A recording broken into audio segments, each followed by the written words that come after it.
The Adventure of Sherlock Holmes. The Red-Headed League. I had called upon my friend, Mr. Sherlock Holmes, one day in the autumn of last year, and found him in deep conversation with a very stout, florid-faced, elderly gentleman with fiery red hair. With an apology for my intrusion, I was about to withdraw when Holmes pulled me abruptly into the room and closed the door behind me. "You could not possibly have come at a better time, my dear Watson," he said cordially. "I was afraid that you were engaged." "So I am, very much so." "Then I can wait in the next room." "Not at all. This gentleman, Mr. Wilson, has been my partner and helper in many of my most successful cases, and I have no doubt that he will be of the utmost use to me in yours also." The stout gentleman half rose from his chair and gave a bob of greeting, with a quick little questioning glance from his small fat encircled eyes. "Try the settee," said Holmes, relapsing into his armchair and putting his fingertips together, as was his custom when in judicial moods. "I know, my dear Watson, that you share my love of all that is bizarre and outside the conventions and humdrum routine of everyday life. You have shown your relish for it by the enthusiasm which has prompted you to chronicle, and, if you will excuse my saying so, somewhat to embellish so many of my own little adventures." "Your cases have indeed been of the greatest interest to me," I observed. "You will remember that I remarked the other day, just before we went into the very simple problem presented by Miss Mary Sutherland, that for strange effects and extraordinary combinations we must go to life itself, which is always far more daring than any effort of the imagination." A proposition which I took the liberty of doubting. "You did, Doctor, but nonetheless you must come round to my view, for otherwise I shall keep on piling fact upon fact on you until your reason breaks down under them and acknowledges me to be right. Now, Mr. Jabez Wilson here has been good enough to call upon me this morning, and to begin a narrative which promises to be one of the most singular which I have listened to for some time. You have heard me remark that the strangest and most unique things are very often connected not with the larger but with the smaller crimes, and occasionally, indeed, where there is room for doubt whether any positive crime has been committed. As far as I have heard, it is impossible for me to say whether the present case is an instance of crime or not, but the course of events is certainly among the most singular that I have ever listened to. Perhaps, Mr. Wilson, you would have the great kindness to recommence your narrative. I ask you not merely because my friend Dr. Watson has not heard the opening part but also because the peculiar nature of the story makes me anxious to have every possible detail from your lips. As a rule, when I have heard some slight indication of the course of events, I am able to guide myself by the thousands of other similar cases which occur to my memory. In the present instance I am forced to admit that the facts are, to the best of my belief, unique." The portly client puffed out his chest with an appearance of some little pride and pulled a dirty and wrinkled newspaper from the inside pocket of his greatcoat. As he glanced down the advertisement column, with his head thrust forward and the paper flattened out upon his knee, I took a good look at the man and endeavored, after the fashion of my companion, to read the indications which might be presented by his dress or appearance. I did not gain very much, however, by my inspection. Our visitor bore every mark of being an average commonplace British tradesman, obese, pompous, and slow. He wore rather baggy grey shepherd's check trousers, a not over clean black frock coat, unbuttoned in the front, and a drab waistcoat with a heavy brassy Albert chain, and a square pierced bit of metal dangling down as an ornament. A frayed top hat and a faded brown overcoat with a wrinkled velvet collar lay upon a chair beside him. Altogether, look as I would, there was nothing remarkable about the man, save his brazen red head, and the expression of extreme chagrin and discontent upon his features. Sherlock Holmes' quick eye took in my occupation, and he shook his head with a smile as he noticed my questioning glances. "Beyond the obvious facts that he has at some time done manual labor, that he takes snuff, that he is a Freemason, that he has been in China, and that he has done a considerable amount of writing lately, I can deduce nothing else." Mr. Jabez Wilson started up in his chair, with his forefinger upon the paper, but his eyes upon my companion. How, in the name of good fortune, did you know all that, Mr. Holmes? He asked. How did you know, for example, that I did manual labor? It's as true as gospel. For I began as a ship's carpenter.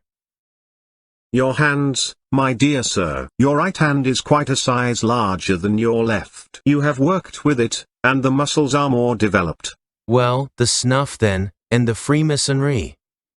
I won't insult your intelligence by telling you how I read that, especially as, rather against the strict rules of your order, you use an arc and compass breastpin. Ah, of course, I forgot that. But the writing?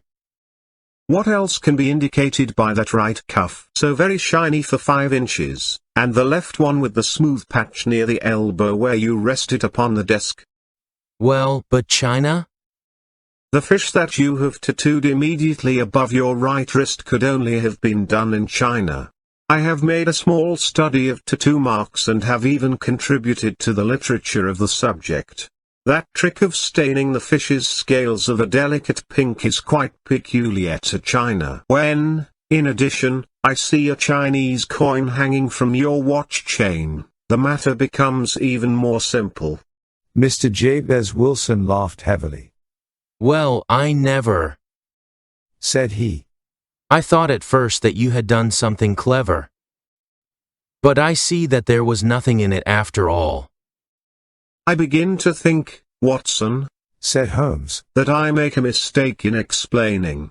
Omne ignotium pro magnifico, you know, and my poor little reputation, such as it is, will suffer shipwreck if I am so candid. Can you not find the advertisement, Mr. Wilson? Yes, I have got it now, he answered with his thick red finger planted halfway down the column. Here it is. This is what began it all. You just read it for yourself, sir. I took the paper from him and read as follows. To the Red-Headed League. On account of the bequest of the late Ezekiel Hopkins, of Lebanon, Pennsylvania, USA, there is now another vacancy open, which entitles a member of the League to a salary of £4 a week for purely nominal services. All red-headed men who are sound in body and mind and above the age of 21 years are eligible. Apply in person on Monday, at 11 o'clock, to Duncan Ross, at the offices of the League, 7 Pope's Court, Fleet Street. What on earth does this mean? I ejaculated after I had twice read over the extraordinary announcement. Holmes chuckled and wriggled in his chair, as was his habit when in high spirits. It is a little off the beaten track, isn't it? Said he. And now, Mr. Wilson, off you go at scratch and tell us all about yourself, your household, and the effect which this advertisement had upon your fortunes. You will first make a note, Doctor, of the paper and the date. It is the Morning Chronicle of April 27, 1890. Just 2 months ago. Very good. Now, Mr. Wilson? Well, it is just as I have been telling you, Mr. Sherlock Holmes, said Jabez Wilson, mopping his forehead. I have a small pawnbroker's business at Coburg Square, near the city. It's not a very large affair, and of late years it has not done more than just give me a living. I used to be able to keep 2 assistants, but now I only keep 1 and I would have a job to pay him. But that he is willing to come for half wages so as to learn the business. What is the name of this obliging youth? Asked Sherlock Holmes.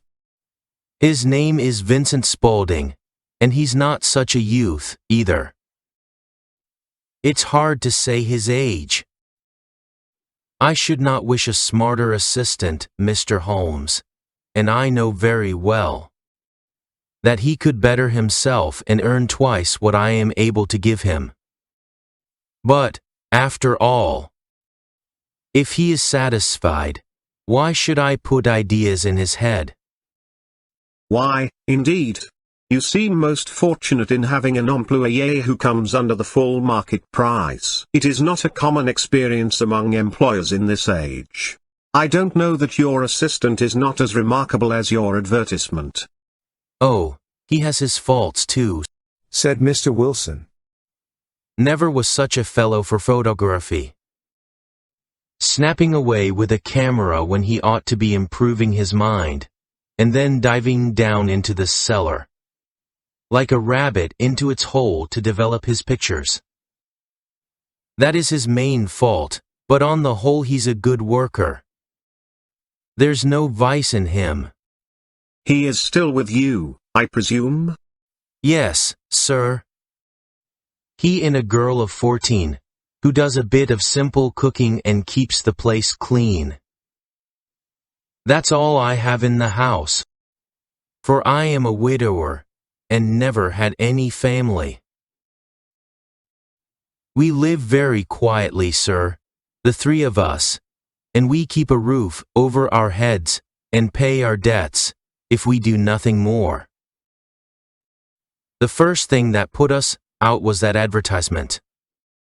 Spaulding, he came down into the office just this day 8 weeks, with this very paper in his hand. And he said, I wish to the Lord, Mr. Wilson, that I was a red-headed man. Why that? I asked. Why, said he, here's another vacancy on the League of the Red-Headed Men. It's worth quite a little fortune to any man who gets it. And I understand that there are more vacancies than there are men, so that the trustees are at their wits' end what to do with the money. If my hair would only change colour, here's a nice little crib all ready for me to step into. Why, what is it then? I asked. You see, Mr. Holmes, I am a very stay-at-home man, and as my business came to me instead of my having to go to it, I was often weeks on end, without putting my foot over the doormat. In that way, I didn't know much of what was going on outside, and I was always glad of a bit of news. Have you never heard of the League of the Red-Headed Men? He asked with his eyes open. Never. Why, I wonder at that, for you are eligible yourself for one of the vacancies. And what are they worth? I asked. Oh, merely a couple of hundred a year, but the work is slight, and it need not interfere very much with one's other occupations. Well, you can easily think that made me prick up my ears, for the business has not been over good for some years. And an extra couple of hundred would have been very handy. Tell me all about it, said I. Well, said he, showing me the advertisement.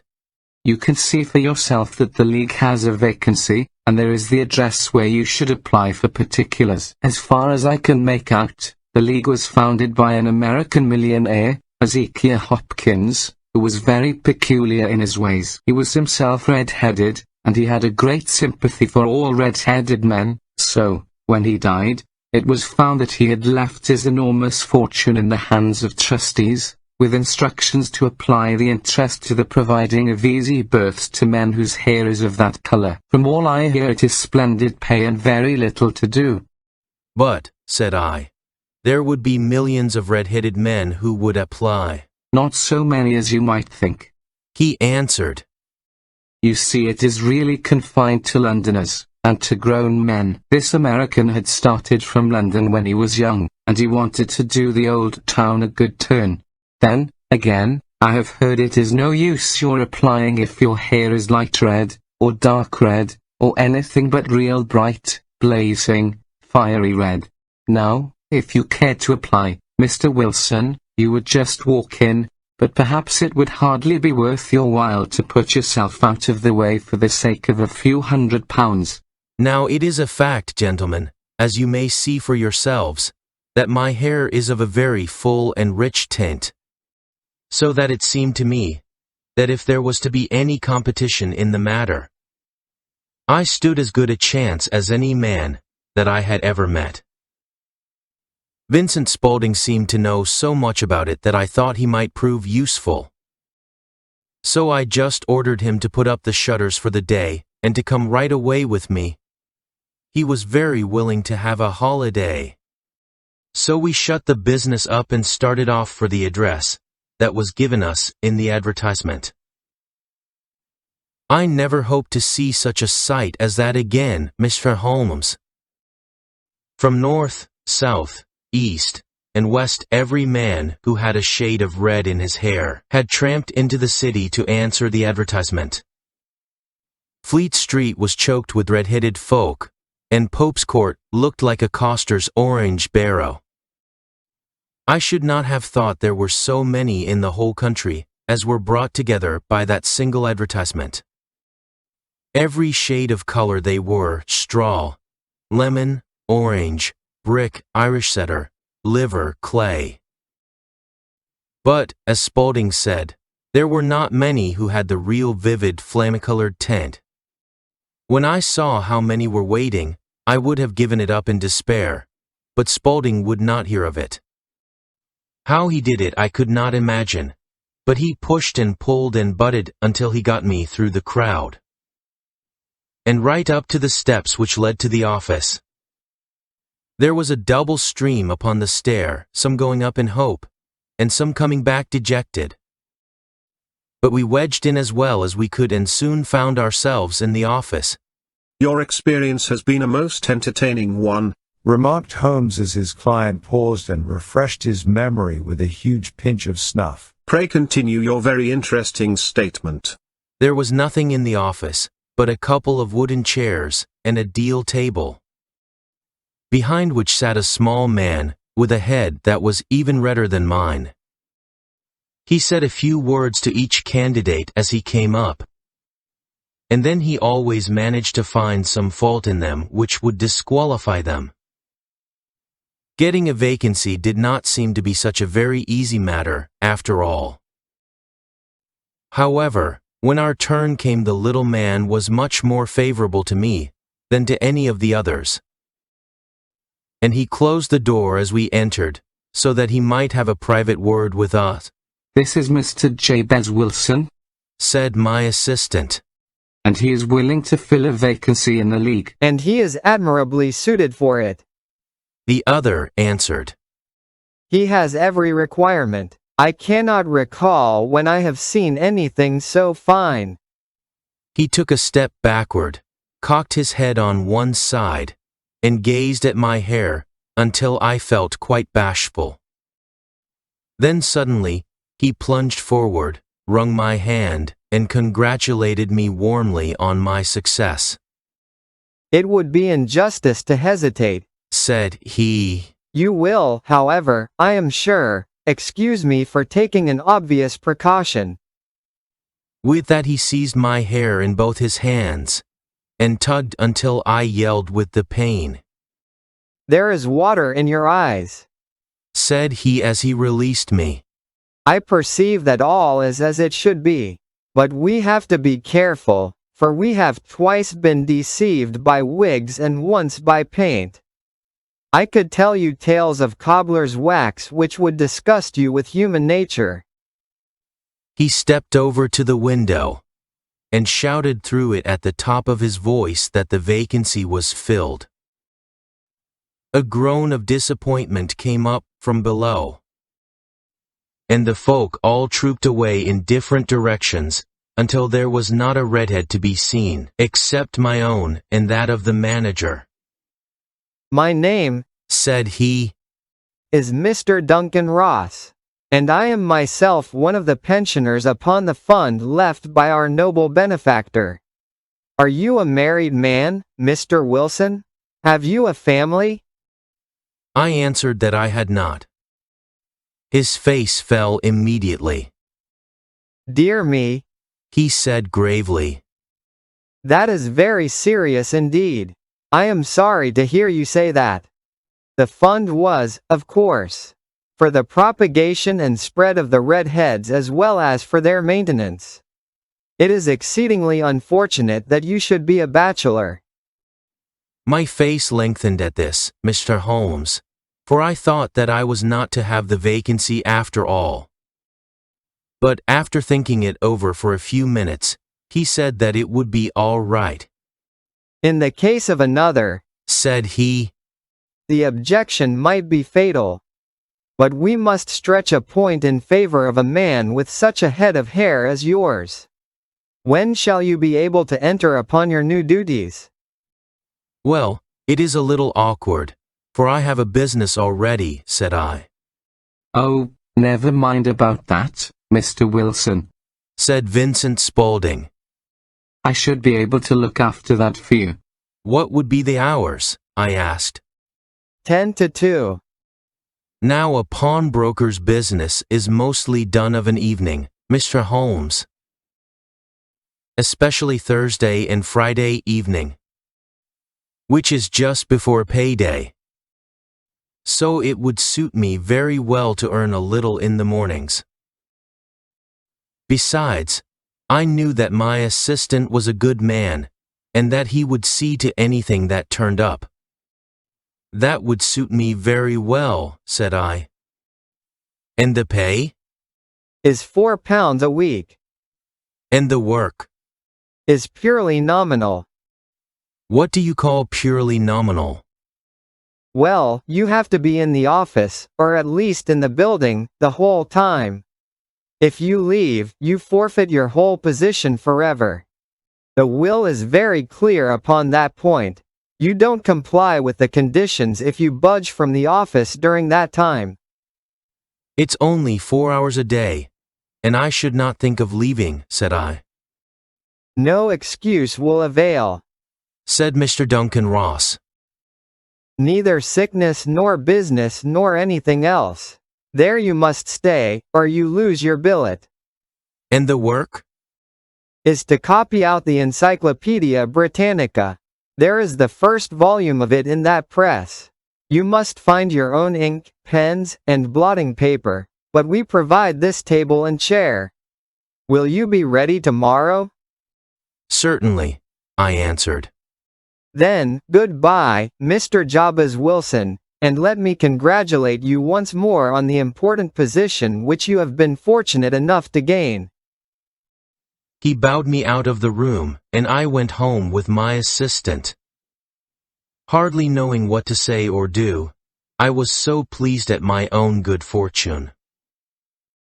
Well, I thought over the matter all day, and by evening, I was in low spirits again.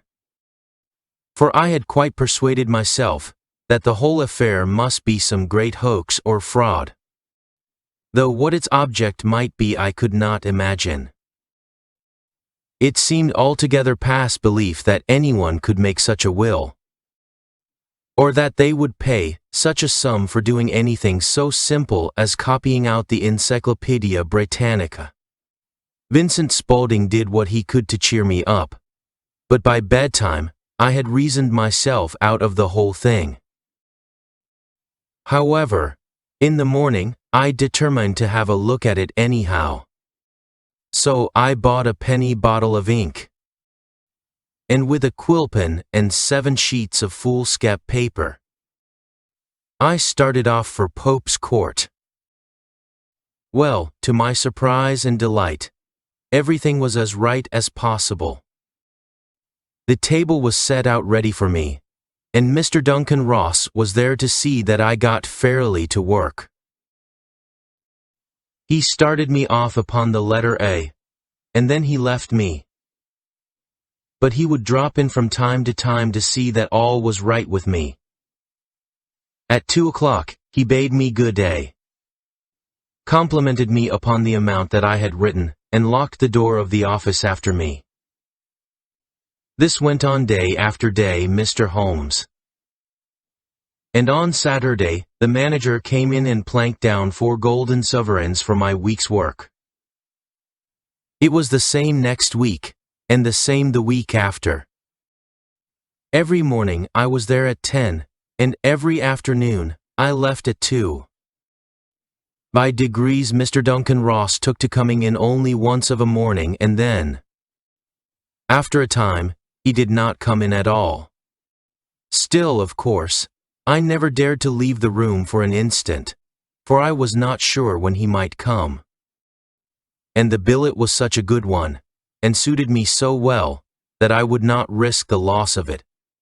8 weeks passed away like this, and I had written about abbots and archery and armor and architecture and Attica, and hoped with diligence that I might get on to the bees before very long.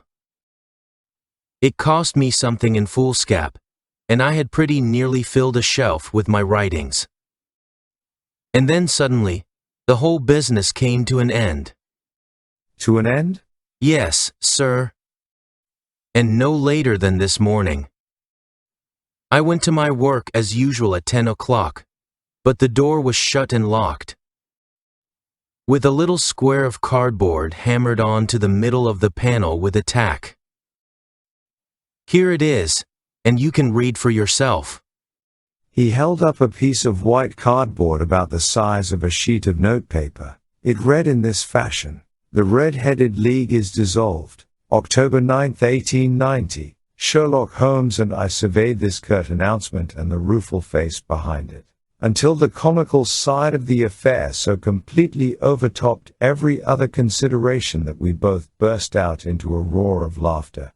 I cannot see that there is anything very funny, cried our client, flushing up to the roots of his flaming head. If you can do nothing better than laugh at me, I can go elsewhere. No, no, cried Holmes, shoving him back into the chair from which he had half risen. I really wouldn't miss your case for the world. It is most refreshingly unusual. But there is, if you will excuse my saying so, something just a little funny about it. Pray, what steps did you take when you found the card upon the door? I was staggered, sir. I did not know what to do. Then I called at the offices round, but none of them seemed to know anything about it. Finally, I went to the landlord, who is an accountant living on the ground floor, and I asked him if he could tell me what had become of the Red-Headed League. He said that he had never heard of any such body. Then I asked him who Mr. Duncan Ross was. He answered that the name was new to him. Well, said I, the gentleman at number 4. What, the red-headed man? Yes. Oh, said he. His name was William Morris. He was a solicitor and was using my room as a temporary convenience until his new premises were ready. He moved out yesterday. Where could I find him? Oh, at his new offices. He did tell me the address. Yes, 17 King Edward Street, near St. Paul's. I started off, Mr. Holmes, but when I got to that address, it was a manufactory of artificial kneecaps, and no one in it had ever heard of either Mr. William Morris or Mr. Duncan Ross. And what did you do then? Asked Holmes. I went home to Saxe-Coburg Square, and I took the advice of my assistant. But he could not help me in any way. He could only say that if I waited I should hear by post. But that was not quite good enough, Mr. Holmes. I did not wish to lose such a place without a struggle, so, as I had heard that you were good enough to give advice to poor folk who were in need of it, I came right away to you. And you did very wisely, said Holmes. Your case is an exceedingly remarkable one, and I shall be happy to look into it. From what you have told me, I think that it is possible that graver issues hang from it than might at first sight appear. Grave enough, said Mr. Jabez Wilson. Why, I have lost £4 a week. As far as you are personally concerned, remarked Holmes, I do not see that you have any grievance against this extraordinary league. On the contrary, you are, as I understand, richer by some £30, to say nothing of the minute knowledge which you have gained on every subject which comes under the letter A. You have lost nothing by them. No, sir. But I want to find out about them, and who they are, and what their object was in playing this prank. if it was a prank upon me. It was a pretty expensive joke for them, for it cost them £32. We shall endeavour to clear up these points for you. And, first, 1 or 2 questions, Mr. Wilson. This assistant of yours who first called your attention to the advertisement, how long had he been with you? About a month then. How did he come? In answer to an advertisement. Was he the only applicant? No, I had a dozen. Why did you pick him? Because he was handy and would come cheap. At half wages, in fact. Yes.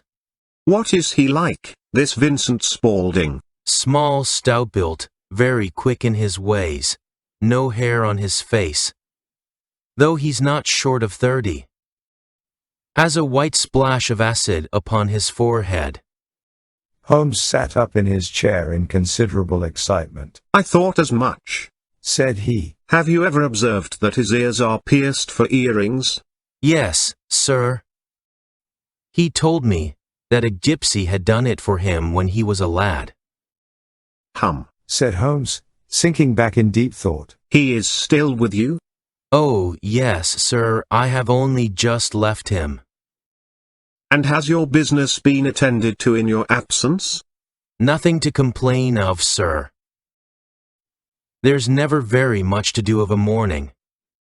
That will do, Mr. Wilson. I shall be happy to give you an opinion upon the subject in the course of a day or two. Today is Saturday, and I hope that by Monday we may come to a conclusion. Well, Watson, said Holmes when our visitor had left us. What do you make of it all? I make nothing of it, I answered frankly. It is a most mysterious business. As a rule, said Holmes, the more bizarre a thing is, the less mysterious it proves to be. It is your commonplace, featureless crimes which are really puzzling, just as a commonplace face is the most difficult to identify. But I must be prompt over this matter. What are you going to do, then? I asked. To smoke, he answered. It is quite a 3-pipe problem, and I beg that you won't speak to me for 50 minutes. He curled himself up in his chair, with his thin knees drawn up to his hawk-like nose, and there he sat with his eyes closed and his black clay pipe thrusting out like the bill of some strange bird. I had come to the conclusion that he had dropped asleep, and indeed was nodding myself, when he suddenly sprang out of his chair, with the gesture of a man who has made up his mind, and put his pipe down upon the mantelpiece. Sarasate plays at the St. James's Hall this afternoon, he remarked. What do you think, Watson? Could your patients spare you for a few hours? I have nothing to do today. My practice is never very absorbing. Then put on your hat and come. I am going through the city first, and we can have some lunch on the way. I observe that there is a good deal of German music on the program, which is rather more to my taste than Italian or French. It is introspective, and I want to introspect. Come along. We traveled by the underground as far as Aldersgate, and a short walk took us to Saxe-Coburg Square, the scene of the singular story which we had listened to in the morning. It was a poky, little, shabby genteel place, where 4 lines of dingy 2-storied brick houses looked out into a small railed-in enclosure, where a lawn of weedy grass and a few clumps of faded laurel bushes made a hard fight against a smoke-laden and uncongenial atmosphere. 3 gilt balls and a brown board with Jabez Wilson in white letters, upon a corner house, announced the place where our red-headed client carried on his business. Sherlock Holmes stopped in front of it with his head on one side and looked it all over, with his eyes shining brightly between puckered lids. Then he walked slowly up the street, and then down again to the corner, still looking keenly at the houses. Finally he returned to the pawnbroker's, and, having thumped vigorously upon the pavement with his stick 2 or 3 times, he went up to the door and knocked. It was instantly opened by a bright-looking, clean-shaven young fellow, who asked him to step in. Thank you, said Holmes. I only wished to ask you how you would go from here to the Strand. 3rd right, 4th left, answered the assistant promptly, closing the door. Smart fellow, that, observed Holmes as we walked away. He is, in my judgment, the 4th smartest man in London, and for daring I am not sure that he has not a claim to be third. I have known something of him before. Evidently, said I. Mr. Wilson's assistant counts for a good deal in this mystery of the Red-Headed League. I am sure that you inquired your way merely in order that you might see him. Not him. What then? The knees of his trousers. And what did you see? What I expected to see. Why did you beat the pavement? My dear doctor, this is a time for observation, not for talk. We are spies in an enemy's country. We know something of Saxe-Coburg Square. Let us now explore the parts which lie behind it. The road in which we found ourselves as we turned round the corner from the retired Saxe-Coburg Square presented as great a contrast to it as the front of a picture does to the back. It was one of the main arteries which conveyed the traffic of the city to the north and west. The roadway was blocked with the immense stream of commerce flowing in, a double tide inward and outward, while the footpaths were black with the hurrying swarm of pedestrians. It was difficult to realize as we looked at the line of fine shops and stately business premises, that they really abutted on the other side upon the faded and stagnant square which we had just quitted. Let me see, said Holmes, standing at the corner and glancing along the line. I should like just to remember the order of the houses here. It is a hobby of mine to have an exact knowledge of London. There is Mortimer's, the tobacconist, the little newspaper shop, the Coburg branch of the City and Suburban Bank, the vegetarian restaurant, and McFarlane's carriage building depot. That carries us right on to the other block. And now, Doctor, we've done our work, so it's time we had some play. A sandwich and a cup of coffee, and then off to Violin Land, where all is sweetness and delicacy and harmony, and there are no red-headed clients to vex us with their conundrums. My friend was an enthusiastic musician, being himself not only a very capable performer but a composer of no ordinary merit. All the afternoon he sat in the stalls wrapped in the most perfect happiness, gently waving his long, thin fingers in time to the music, while his gently smiling face and his languid, dreamy eyes were as unlike those of Holmes the sleuth hound, Holmes the relentless, keen-witted, ready-handed criminal agent, as it was possible to conceive. In his singular character the dual nature alternately asserted itself, and his extreme exactness and astuteness represented, as I have often thought, the reaction against the poetic and contemplative mood which occasionally predominated in him. The swing of his nature took him from extreme languor to devouring energy, and, as I knew well, he was never so truly formidable, as when, for days on end, he had been lounging in his armchair amid his improvisations and his black-letter editions. Then it was that the lust of the chase would suddenly come upon him, and that his brilliant reasoning power would rise to the level of intuition, until those who were unacquainted with his methods would look askance at him as on a man whose knowledge was not that of other mortals. When I saw him that afternoon so enwrapped in the music at St. James's Hall, I felt that an evil time might be coming upon those whom he had set himself to hunt down. You want to go home, no doubt, Doctor, he remarked as we emerged. Yes, it would be as well. And I have some business to do which will take some hours. This business at Coburg Square is serious. Why serious? A considerable crime is in contemplation. I have every reason to believe that we shall be in time to stop it. But today being Saturday rather complicates matters. I shall want your help tonight. At what time? 10 will be early enough. I shall be at Baker Street at 10. Very well. And, I say, Doctor, there may be some little danger, so kindly put your army revolver in your pocket. He waved his hand, turned on his heel, and disappeared in an instant among the crowd. I trust that I am not more dense than my neighbors, but I was always oppressed with a sense of my own stupidity in my dealings with Sherlock Holmes. Here I had heard what he had heard. I had seen what he had seen, and yet from his words it was evident that he saw clearly not only what had happened but what was about to happen, while to me the whole business was still confused and grotesque. As I drove home to my house in Kensington I thought over it all, from the extraordinary story of the red-headed copier of the encyclopedia down to the visit to Saxe-Coburg Square, and the ominous words with which he had parted from me. What was this nocturnal expedition, and why should I go armed? Where were we going, and what were we to do? I had the hint from Holmes that this smooth-faced pawnbroker's assistant was a formidable man, a man who might play a deep game. I tried to puzzle it out, but gave it up in despair and set the matter aside until night should bring an explanation. It was 9:15 when I started from home and made my way across the park, and so through Oxford Street to Baker Street. 2 hansoms were standing at the door, and as I entered the passage I heard the sound of voices from above. On entering his room, I found Holmes in animated conversation with 2 men, one of whom I recognized as Peter Jones, the official police agent, while the other was a long, thin, sad-faced man, with a very shiny hat and oppressively respectable frock coat. Ha!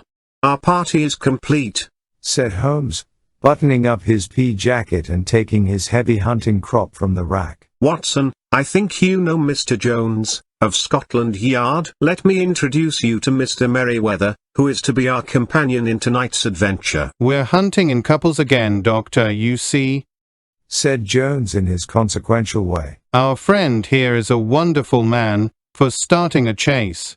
All he wants is an old dog to help him to do the running down.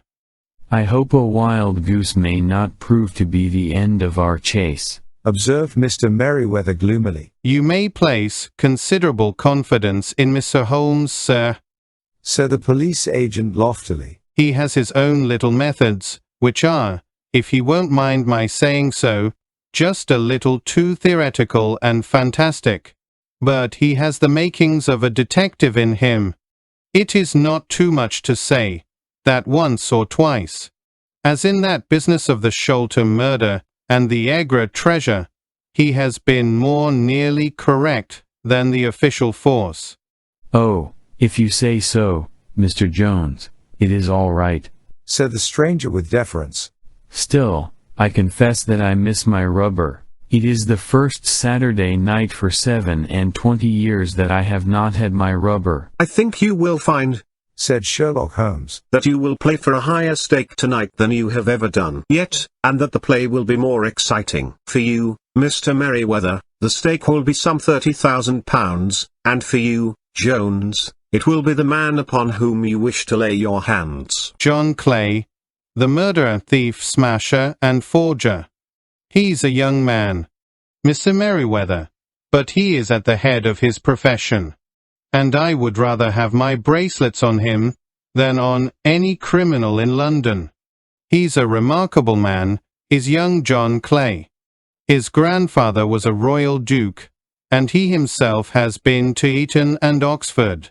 His brain is as cunning as his fingers, and though we meet signs of him at every turn, we never know where to find the man himself. He'll crack a crib in Scotland one week, and be raising money to build an orphanage in Cornwall the next.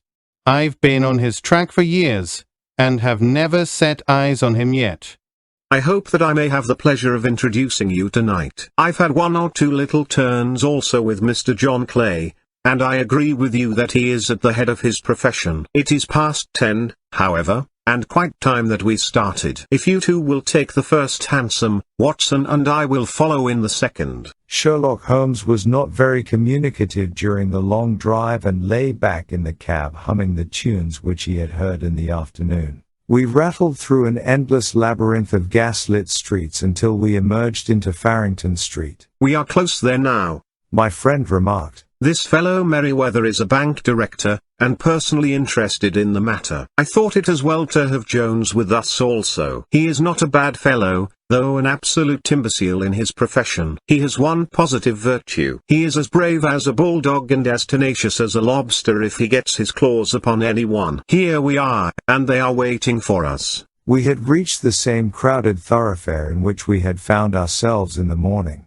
Our cabs were dismissed, and, following the guidance of Mr. Merryweather, we passed down a narrow passage and through a side door, which he opened for us. Within there was a small corridor, which ended in a very massive iron gate. This also was opened, and led down a flight of winding stone steps, which terminated at another formidable gate. Mr. Merryweather stopped to light a lantern, and then conducted us down a dark, earth-smelling passage, and so, after opening a third door, into a huge vault or cellar, which was piled all round with crates and massive boxes. You are not very vulnerable from above, Holmes remarked as he held up the lantern and gazed about him. Nor from below, Said Mr. Merryweather, striking his stick upon the flags which lined the floor. Why, dear me, it sounds quite hollow. He remarked, looking up in surprise. I must really ask you to be a little more quiet.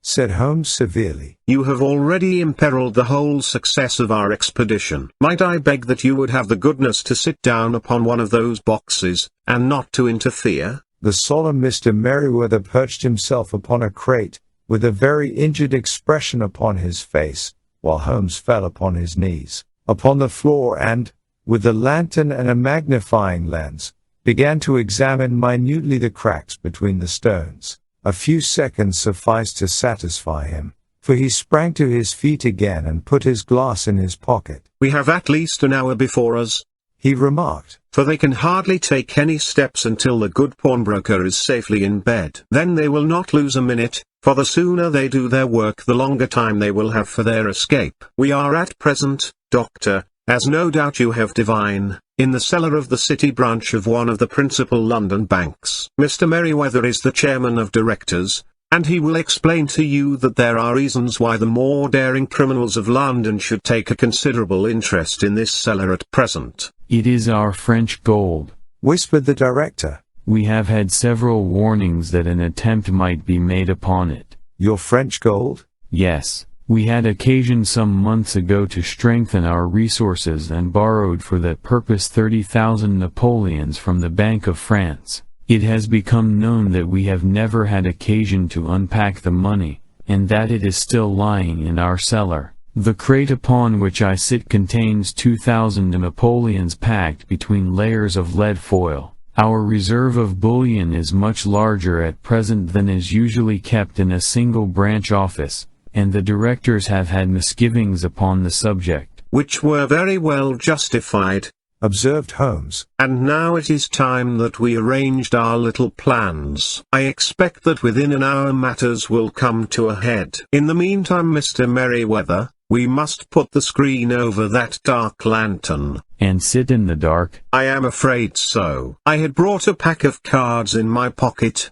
and I thought that, as we were a party carry, you might have your rubber after all. But I see that the enemy's preparations have gone so far that we cannot risk the presence of a light. And, first of all, we must choose our positions. These are daring men, and though we shall take them at a disadvantage, they may do us some harm unless we are careful. I shall stand behind this crate, and you conceal yourselves behind those. Then, when I flash a light upon them, close in swiftly. If they fire, Watson, have no compunction about shooting them down. I placed my revolver, cocked, upon the top of the wooden case behind which I crouched. Holmes shot the slide across the front of his lantern and left us in pitch darkness, such an absolute darkness as I have never before experienced. The smell of hot metal remained to assure us that the light was still there, ready to flash out at a moment's notice. To me, with my nerves worked up to a pitch of expectancy, there was something depressing and subduing in the sudden gloom, and in the cold dank air of the vault. They have but one retreat, whispered Holmes. That is back through the house into Saxe-Coburg Square. I hope that you have done what I asked you, Jones. I have an inspector, and 2 officers waiting at the front door. Then we have stopped all the holes. And now we must be silent and wait. What a time it seemed.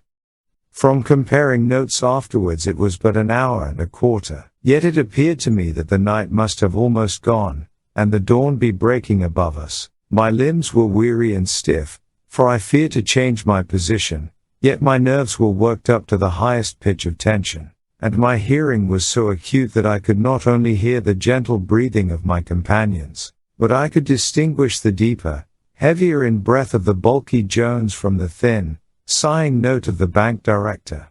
From my position I could look over the case in the direction of the floor. Suddenly my eyes caught the glint of a light. At first it was but a lurid spark upon the stone pavement. Then it lengthened out until it became a yellow line, and then, Without any warning or sound, a gash seemed to open and a hand appeared, a white, almost womanly hand, which felt about in the center of the little area of light. For a minute or more the hand, with its writhing fingers, protruded out of the floor. Then it was withdrawn as suddenly as it appeared, and all was dark again save the single lurid spark which marked a chink between the stones. Its disappearance, however, was but momentary. With a rending, tearing sound, one of the broad, white stones turned over upon its side, and left a square, gaping hole, through which streamed the light of a lantern. Over the edge there peeped a clean-cut, boyish face, which looked keenly about it,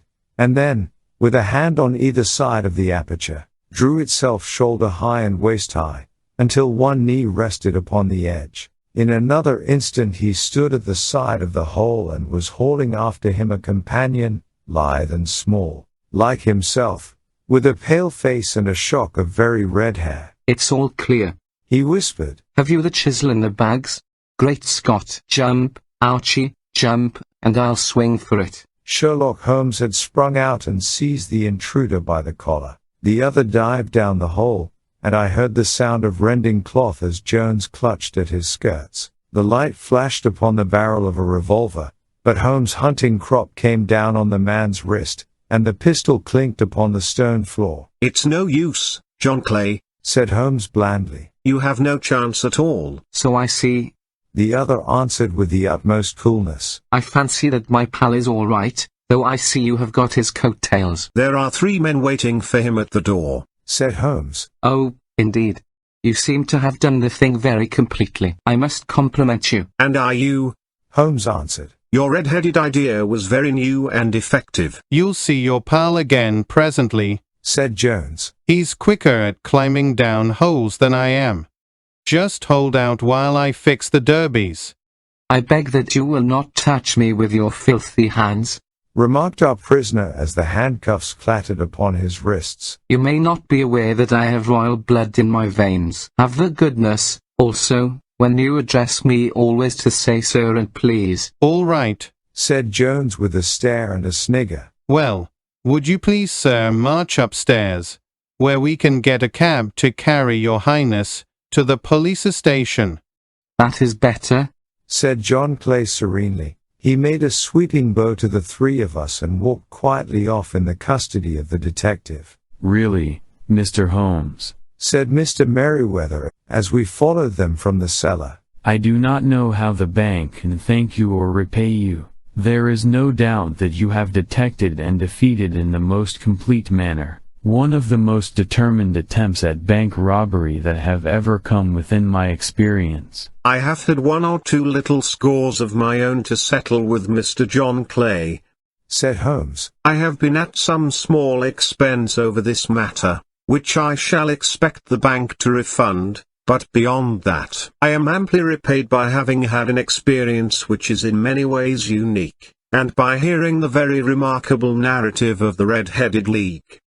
You see, Watson, he explained in the early hours of the morning as we sat over a glass of whiskey and soda in Baker Street. It was perfectly obvious from the first that the only possible object of this rather fantastic business of the advertisement of the League, and the copying of the encyclopedia, must be to get this not-over-bright pawnbroker out of the way for a number of hours every day. It was a curious way of managing it, but, really, it would be difficult to suggest a better. The method was no doubt suggested to Clay's ingenious mind by the color of his accomplice's hair. The £4 a week was a lure which must draw him, and what was it to them, who were playing for thousands? They put in the advertisement, one rogue has the temporary office, the other rogue incites the man to apply for it, and together they managed to secure his absence every morning in the week. From the time that I heard of the assistant having come for half wages, it was obvious to me that he had some strong motive for securing the situation. But how could you guess what the motive was? Had there been women in the house, I should have suspected a mere vulgar intrigue. That, however, was out of the question. The man's business was a small one, and there was nothing in his house which could account for such elaborate preparations, and such an expenditure as they were at. It must, then, be something out of the house. What could it be? I thought of the assistant's fondness for photography, and his trick of vanishing into the cellar. The cellar. There was the end of this tangled clue. Then I made inquiries as to this mysterious assistant and found that I had to deal with one of the coolest and most daring criminals in London. He was doing something in the cellar, something which took many hours a day for months on end. What could it be? Once more, I could think of nothing save that he was running a tunnel to some other building. So far I had got when we went to visit the scene of action. I surprised you by beating upon the pavement with my stick. I was ascertaining whether the cellar stretched out in front or behind. It was not in front. Then I rang the bell, and, as I hoped, the assistant answered it. We have had some skirmishes, but we had never set eyes upon each other before. I hardly looked at his face. His knees were what I wished to see. You must yourself have remarked how worn, wrinkled, and stained they were. They spoke of those hours of burrowing. The only remaining point was what they were burrowing for. I walked round the corner, saw the City and Suburban Bank abutted on our friend's premises, and felt that I had solved my problem. When you drove home after the concert I called upon Scotland Yard and upon the chairman of the bank directors, with the result that you have seen. And how could you tell that they would make their attempt tonight? I asked. Well, when they closed their league offices that was a sign that they cared no longer about Mr. Jabez Wilson's presence. In other words, that they had completed their tunnel. But it was essential that they should use it soon, as it might be discovered, or the bullion might be removed. Saturday would suit them better than any other day, as it would give them 2 days for their escape. For all these reasons I expected them to come tonight. You reasoned it out beautifully, I exclaimed in unfeigned admiration. It is so long a chain, and yet every link rings true. It saved me from ennui, he answered, yawning. Alas, I already feel it closing in upon me. My life is spent in one long effort to escape from the commonplaces of existence. These little problems help me to do so. And you are a benefactor of the race, said I. He shrugged his shoulders. Well, perhaps, after all, it is of some little use, he remarked. L'homme c'est rien, l'œuvre c'est out, as Gustave Flaubert wrote to George Sand.